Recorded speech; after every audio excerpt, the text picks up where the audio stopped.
ஒரு பெரிய தொழிற்சாலையில ஒரு 500 பேர் உழைக்கிறாங்க. சரி, அந்த 500 பேருக்கு வேலை சொல்றதுக்கு ஒரு தலைமையான ஒருத்தர் இருக்காரு. அவர் கொஞ்சம் இருங்க, அவர் என்ன பண்ணுவாரா, காலையில வந்த உடனே 500 பேரையும் மொத்தமா வர சொல்லி அவர் ஒரு சில கட்டுப்பாடுகளை விதித்து ஒரு 10 பேர் 10 பேர் இந்த வேலைக்கு போ, 20 பேர் அந்த வேலைக்கு போகணும், இப்படி ஒதுக்கி விடுறதே அவருக்கு வேலை. சரி, கண்காணிப்பாளர்.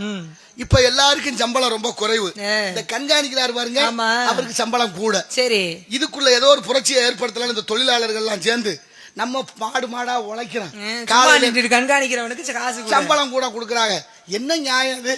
நம்ம நாளையில இருந்து வேலைக்கு போகக்கூடாது, போராட்டம் பண்ணுவோம்னு 500 பேரும் போராட்டம் பண்ணாங்க. சரி, முதலாளி வந்தாரு, என்னையா பிரச்சனை உங்களுக்கு? இல்லங்க, காலையில இருந்து சாயந்தரம் வரைக்கும் நாங்க உழைக்கிறோம், எங்களுக்கு சம்பளம் ரொம்ப குறைவா இருக்கு. அவர் நின்னுகிட்டே அந்த வேலையை பாரு இந்த வேலையை பாரு இப்படி சொல்லிட்டு போறாரு, அவருக்கு நீங்க நிறைய கொடுக்குறீங்க, அது எங்களுக்குள்ள ஒரு பெரிய மன தாக்கத்தை உண்டு பண்ணிருச்சு, நாங்க வேலையை நிறுத்தம், எல்லாம் எங்களுக்கும் சம்பளம் சரியா கொடுங்க. அப்படியா, இதுதானே பிரச்சனை, இந்த பிரச்சனைக்கு நாளைக்கு முடிவு கட்டிடுவோம், எல்லாரும் வீட்டுக்கு போங்க, நாளைக்கு எல்லாரும் வந்துருங்க.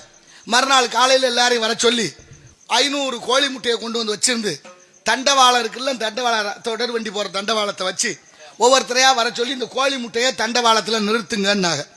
அவன் கோவத்துல இருக்கான்ல, வேகமா வந்து ஒரு முட்டையை எடுத்து வைக்க அது உருண்டு கீழே விழுக, கோவத்துல செயல் செய்யறதே தெரியாதுல்ல, ஆத்திரம் கோளாறு, ஆத்திரம் அறிவுக்கு சத்துரு. இப்ப ஒவ்வொருத்தரா கோழி முட்டையை வைக்க வைக்க கீழே விழுந்துகிட்டே இருக்கு. 500 பேரும் வச்சு நிறுத்த முடியல, எல்லாரும் ஓரமா நின்னாச்சு. இப்ப ஒருத்தர் இருந்தாருல சம்பளம் கூட வாங்குறவர், அவரை முதலாளி கூப்பிட்டு வாயா, உன்னாலதான் இவ்வளவு பிரச்சனை, நீனாவது கோழி முட்டையை நிறுத்தினாரு.